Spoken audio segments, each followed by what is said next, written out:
प्रायोजक है दगरू सेठ jewellers, GM road near radio station. Bihar के सदन में बजट पेश करने से पूर्व उप मुख्यमंत्री सह वित्त मंत्री का राजस्व एवं भूमि सुधार मंत्री ने किया अभिनंदन। बिहार के उप मुख्यमंत्री सम्राट चौधरी द्वारा सदन में वित्तीय वर्ष 2025-26 के लिए पेश किए गए बजट को राज्य के राजस्व एवं भूमि सुधार मंत्री संजय सरावगी ने देश के प्रधानमंत्री नरेंद्र मोदी के मार्गदर्शन और राज्य के कुशल नेतृत्वकर्ता मुख्यमंत्री नीतीश कुमार के विजन वाला बजट बताया है। उन्होंने कहा कि यह बिहार में सतत और समावेशी विकास की प्रक्रिया को आगे बढ़ाने तथा युवाओं, अन्नदाता किसानों, गरीबों और महिलाओं के सर्वांगीण विकास का कल्याण करने वाला बजट है। साथ ही उन्होंने कहा कि बजट विकसित बिहार के संकल्प को पूरी तरह से साकार कर रहा है। वित्तीय वर्ष 2025-26 में 3,16,895 करोड़ का बजट पेश हुआ है, जो राज्य के चौतरफा विकास को गति प्रदान कर रहा है। बजट में केवल शिक्षा के लिए करीब 60,000 करोड़ रुपए का प्रावधान किया गया है। वहीं स्वास्थ्य, सड़क, मातृशक्ति, नौजवान, किसान, रोजगार समेत सभी क्षेत्रों और हर वर्ग की हिस्सेदारी तय की गई है। इन सभी बातों की जानकारी सोमवार की शाम 5 बजे राजस्व एवं भूमि सुधार मंत्री संजय सरावगी ने दरभंगा के मीडिया को प्रेस रिलीज जारी कर जानकारी प्रदान की।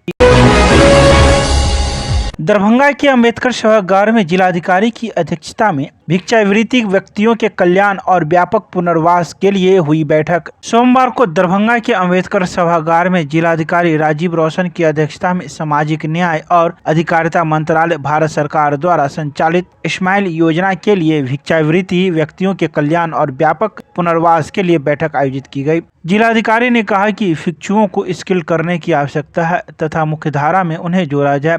उन्होंने उनका व्यक्तिगत प्रोफाइल भी बनाने का निर्देश दिया। डाटा सर्वे में सभी थाना, जनप्रतिनिधि, सामाजिक संगठन, धार्मिक संस्था के संचालक से समन्वय करके करें। भिक्षावृत्ति में लिप्त लोगों का व्यापक पुनर्वास हेतु समाज कल्याण विभाग अंतर्गत संचालित मुख्यमंत्री भिक्षावृत्ति निवारण योजना का संचालन दरभंगा जिले में किया जा रहा है। साथ ही सामाजिक न्याय एवं अधिकारिता मंत्रालय केंद्रीय क्षेत्र स्कीम स्माइल योजना के उप स्कीम 2 के तहत दरभंगा जिला में भिक्षावृत्ति के कार्य में लिप्त व्यक्तियों को लाभान्वित कर जिला को भिक्षावृत्ति से मुक्त किया जाना है। इसके अलावा कई बिंदुओं पर चर्चाएं हुई एवं आवश्यक दिशा निर्देश दिए गए। इन सभी बातों की जानकारी जिला जनसंपर्क के द्वारा सोमवार की शाम 6 बजे प्रेस रिलीज जारी कर दी गई। सदर अंचल के कर्मी के द्वारा किए गए रिपोर्ट के मामले में एक व्यक्ति ने किया प्रेस वार्ता, दी कई बातों की जानकारी। सोमवार को दोपहर 2:30 बजे कैदराबाद नाका नंबर 2 के पास रहने वाले मोहम्मद तनवीर आलम ने एक प्रेस वार्ता की है, जिसमें उन्होंने कहा कि मेरी भाभी के द्वारा खरीदी गई जमीन को सदर अंचल के कर्मी के द्वारा उसे गलत साबित कर दिया गया है, जिस वजह से हम लोग सदमे में हैं और इस मामले को लेकर मैं जिलाधिकारी से मिलूंगा। साथ ही उन्होंने कहा कि मैंने कर्मचारी के द्वारा मुंह मांगी रकम नहीं दी, जिस वजह से उन्होंने गलत रिपोर्ट पेश कर दिया और हम लोगों को परेशानी खड़ा कर दी है। साथ ही उन्होंने कहा कि अगर वरीय अधिकारी मौके पर जाएं और ज़मीन की तहकीकात करें तो पूरा दूध का दूध और पानी का पानी हो जाएगा। तो वहीं प्रेस वार्ता करने वाले व्यक्ति ने जिस प्रकार के भी जो भी आरोप लगाए हैं, इसकी पुष्टि हमारी चैनल नहीं करती है। सीईओ का रिपोर्ट है। अक्टूबर में हमारी भाभी जमीन ली थी, रिलायंस पंप से सटा के पूर्व पजरा में जमीन लिया हुआ है, यानी से 6.5 कट्ठा प्लॉट है। और इस पे सीईओ से रजिस्ट्रार ने रिपोर्ट मांगा था कि क्योंकि पंप वाले ने आवेदन डाला था कि हमारी ज़मीन पे पंप है, हालांकि हमारा ज़मीन खाली बगल में है, पंप बगल में है, पंप और ज़मीन का कोई लेना देना नहीं है। हाँ, ये है कि दोनों का खाता कैसा सेम है और कोई मुद्दा है नहीं।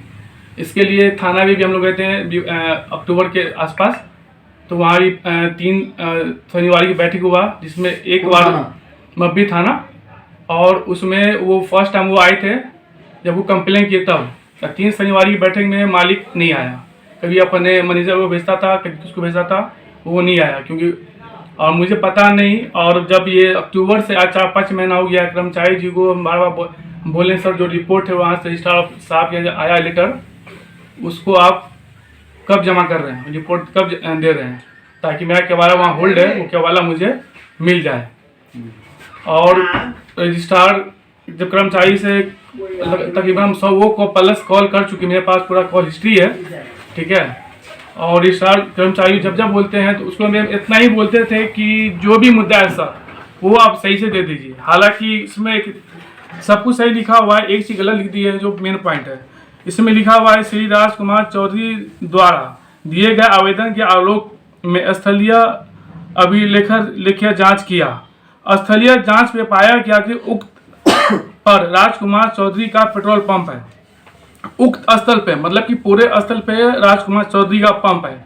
हालांकि मेरा प्लॉट केवाला भी आप देख सकते हैं, केवाला में मैं खुद चौधरी में दर्शाया हूँ कि पश्चिम में राजकुमार चौधरी, मैं खुद ये मान रहा हूँ कि राजकुमार चौधरी पश्चिम में है, पर मेरा प्लॉट सटा हुआ है, न कि हमारे प्लॉट पे पेट्रोल पंप है। अब वो उन्होंने क्योंकि वो ऐसा इसलिए लिख दिए हैं कि उसको मैं बार बार मुझे बुला के या कहीं व्हाट्सएप पे बात करके मुझे बोलते थे कि 2 लाख पे दो तो हम सही रिपोर्ट लिखेंगे।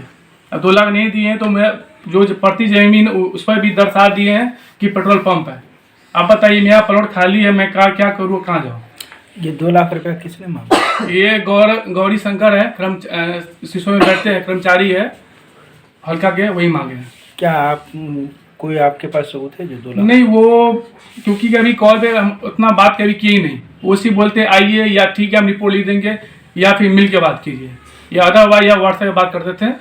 ऐसा कोई सबूती का मौका दिया ही नहीं मुझे कि मैं रिकॉर्डिंग करूँ या मैं पेश करूँ। कर्मचारी पैसा न देने के कारण तो हमारे प्रति जमीन पे पेट्रोल पंप दर्शा दिया गया। मैं कर्मचारी को चैलेंज करता हूँ कि हमारे जमीन पे पेट्रोल, क्योंकि ये क्लियर लिख दिए हैं उक्त स्थल पे पेट्रोल पंप पाया गया है। हाँ, हालांकि यहाँ पे वो लिखते हैं अगर कि कुछ जमीन के हिस्से पे पेट्रोल पंप है और कुछ हिस्से खाली है तो फिर सही था।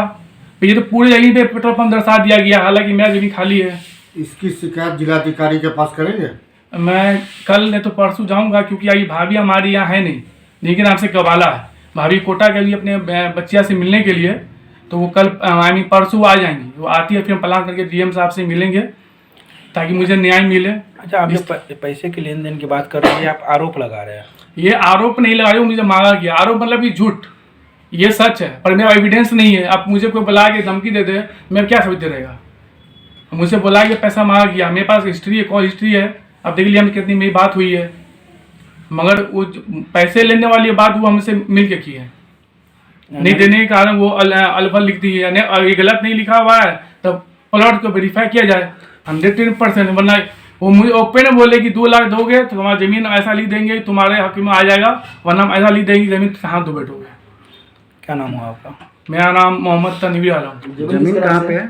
जमीन रिलायंस पंप के सटा के पूरब साइड। किनके नाम से जमीन है? जमीन सगीरा खातून के नाम से एक केवाला है। और इसमें एक चीज और आप देख सकते हैं, रजिस्ट्री होने से पहले प्लॉट पे फोटो खिंचाता है। लेनदार और देनदार दो फोटो होता है, एक सिंगल और डबल। लेनदार देनदार दोनों साथ में है, एक ये है और लेने वाले हमारी भाभी सिंगल फोटो में भी है, जिसमें यह लिखा हुआ है केवाला में पक्षकार द्वारा संलग्न। जो रजिस्ट्रार ऑफिस से जो आदमी आते हैं फोटो खींचने के लिए, या तो फिर वो भी ये भी गलत हुए हैं। कहीं फोटो में ना पंप आ रहा है, ना आगे ना पीछे, दाएं ना बाएं। जमीन कौन सा थाना अंतर्गत आता है? ये मब्बी थाना के अंतर्गत आता है। अब बताइए एक आम आदमी जमीन कितना मुश्किल से पैसा जमा करके लेता है, वो अब कहाँ जाए? किसी को 2 लाख घूस दे तो बोले हमें सरकार, हम मुझे या प्रशासन बोले कि हाँ घूस दे के काम होगा तो हम देंगे। लास्ट में मुझे कुछ बेचना पड़ेगा, बेचेंगे, हम क्या करेंगे? दरभंगा कॉलेज ऑफ इंजीनियरिंग में आईआईटी रुड़की के iHub के साथ मिलकर 7 दिवसीय IoT प्रशिक्षण कार्यक्रम का किया गया शुभारंभ। सोमवार को दरभंगा कॉलेज ऑफ इंजीनियरिंग में 7 दिवसीय इंटरनेट ऑफ थिंग्स IoT प्रशिक्षण कार्यक्रम की शुरुआत की गई। यह कार्यक्रम IIT रुड़की के iHub के सहयोग से आयोजित किया जा रहा है, जिसका उद्देश्य छात्रों को इस अत्याधुनिक तकनीक से व्यवहारिक अनुभव और ज्ञान प्रदान करना है। कार्यक्रम का उद्घाटन प्राचार्य डॉक्टर संदीप चौधरी ने किया, जहां उन्होंने कहा कि IoT कोई भविष्य की तकनीक नहीं बल्कि आज की जरूरत है। यह प्रशिक्षण हमारे छात्र को इस क्षेत्र में आगे बढ़ने और नए अवसरों का लाभ उठाने में मदद करेगा। वरिष्ठ हार्वर्ड फेलो डीसीई के सलाहकार एवं मार्गदर्शक नवीन कुमार झा ने अपने संबोधन में कहा कि आईओटी आधुनिक तकनीकी क्रांति का एक महत्वपूर्ण हिस्सा है। यह प्रशिक्षण छात्रों को इस क्षेत्र में दक्ष बनाएगा और उनके करियर में नए अवसर खोलेगा। इन सभी बातों की जानकारी दरभंगा कॉलेज ऑफ इंजीनियरिंग के द्वारा सोमवार की शाम 4:30 बजे प्रेस रिलीज जारी कर दी।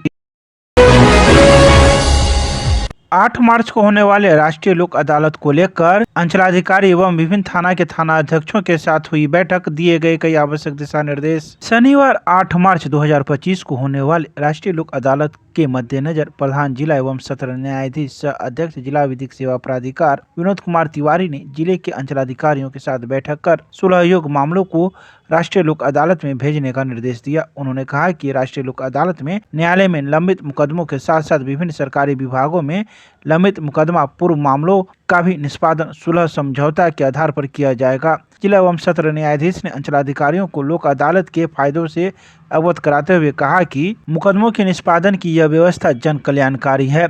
वहीं दूसरी ओर प्रधान जिला न्यायाधीश ने जिले के सभी थानाध्यक्षों के साथ बैठक कर तामील किए गए नोटिसों की संख्या के बारे में समीक्षा की। जिला एवं सत्र न्यायाधीश ने राष्ट्रीय लोक अदालत संबंधित नोटिसों को 100% तामीला कराते हुए पक्षकारों तक भेजने का निर्देश दिया।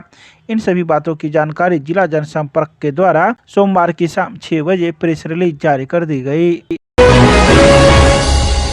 दरभंगा जिलाधिकारी ने राजनीतिक दलों के सदस्यों की उपस्थिति में ईवीएम वेयर हाउस का किया औचक निरीक्षण। भारत निर्वाचन आयोग के निर्देश के आलोक में ईवीएम एवं वीवीपैट वेयर हाउस का त्रैमासिक निरीक्षण जिला निर्वाचन पदाधिकारी सह जिला दंडाधिकारी के द्वारा किया गया है। बता दें कि यह ईवीएम एवं वीवीपैट वेयर हाउस दरभंगा समाहरणालय परिसर में स्थित है, जिसमें तीनों तलों पर स्थित गोदामों की स्थिति एवं रखे गए ईवीएम का अवलोकन किया गया है। इस मौके पर मान्यता प्राप्त राजनीतिक दलों के सदस्य भी मौजूद थे। तो वहीं जिलाधिकारी ने सुरक्षा के लिए प्रतिनियुक्त कर्मियों को कई महत्वपूर्ण निर्देश दिए। तो वहीं इनके साथ नगर पुलिस अधीक्षक अशोक कुमार चौधरी, उप निर्वाचन पदाधिकारी सुरेश कुमार, राजनीतिक दल से अशोक नायक, देवेंद्र कुमार झा, धनंजय सिंह, सुनील कुमार मंडल, वैद्यनाथ यादव आदि निर्वाचन शाखा के कर्मीगण मौजूद थे।